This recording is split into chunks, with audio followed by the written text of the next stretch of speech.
excelência e desde que não traga nenhum prejuízo para ampla defesa. O senhor já tem a palavra, doutor Renan. Obrigado. Claro.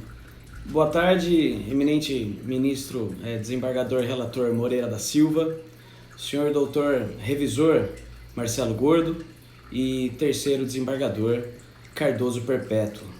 Esse habeas corpus, eu vou ser bem sucinto, bem direto, trata de requerer aqui a declaração de nulidade da sentença de pronúncia, tá?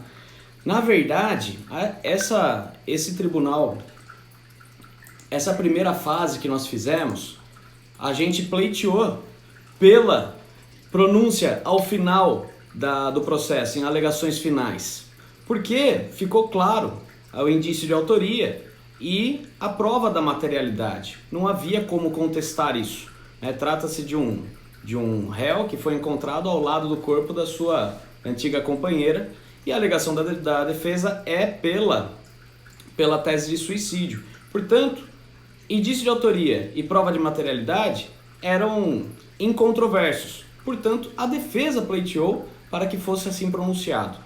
Porém, o digníssimo juiz sentenciante, na primeira fase, sumariante, aqui da comarca de Santa Bárbara do Oeste, ele cometeu o que a gente chama de excesso de linguagem. Infelizmente, ele extrapolou aquilo que nós consideramos como justo e como correto e também previsto na legislação. Portanto, ele, em combate, né, em violação ao artigo 413, parágrafo 1º da lei, do Código de Processo Penal, que diz que o juiz deve somente indicar a materialidade e os indícios de autoria e nada mais, e aí a própria doutrina e a jurisprudência vem dizer que se extrapola, se argumenta mais do que necessário, isso então causaria a nulidade da sua sentença. Eu quero destacar aqui o trecho da sentença em que se combate. Nas folhas 525 e 526 ele diz: a defesa do réu requereu preliminarmente a complementação da perícia. Rejeito a preliminar levantada pela defesa. Esse magistrado simplesmente indeferiu a prova pericial complementar em consagração da duração razoável do processo, por entendê-la absolutamente inútil. Ou seja, em detrimento da plenitude de defesa, ele restringe provas dizendo que ele quer que o processo ande logo. Bom, esse foi um dos argumentos a mais que teve na pronúncia. Outro foi: não há motivo algum para que seja negada credibilidade aos relatos das testemunhas. Aí ele relata todas as testemunhas de acusação, fala que elas são totalmente libadas, coisa que nós vamos contestar, principalmente na porfia, na porfia dos argumentos, no local, no Tribunal das Lágrimas, no Tribunal do Júri. E aí ele diz que todas as testemunhas de acusação são ilibadas, não tem motivo para nenhum para duvidar dela, e não fala nada das testemunhas de defesa.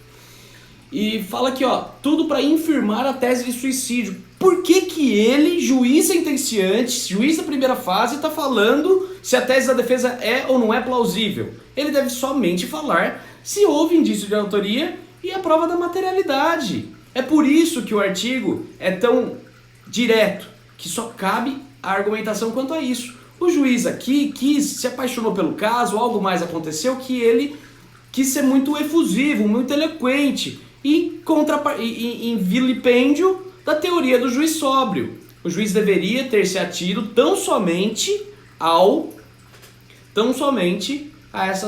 esses dois requisitos que diz o artigo 413. Por ter excesso de verbo, excesso de linguagem, ele causou então a nulidade da sentença, a qual este habeas corpus pleiteia tão somente que ele refaça, que seja decretada a nulidade dessa sentença e que o juiz sentenciante se restrinja ao que diz a lei, 403, parágrafo 1º, e ao que diz o princípio doutrinário do juiz sóbrio. Excelências, é isso, não quero tomar mais o tempo de vossas excelências e desejo a todos uma excelente tarde. Muito obrigado, doutor Renan.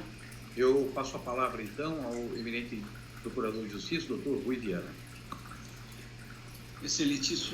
Excelentíssimo senhor presidente, eminentes desembargadores já devidamente declinados, nobre defensor, doutor Renan Fará, quem cumprimento pela objetividade e clareza em prol do seu cliente, esgotando a matéria.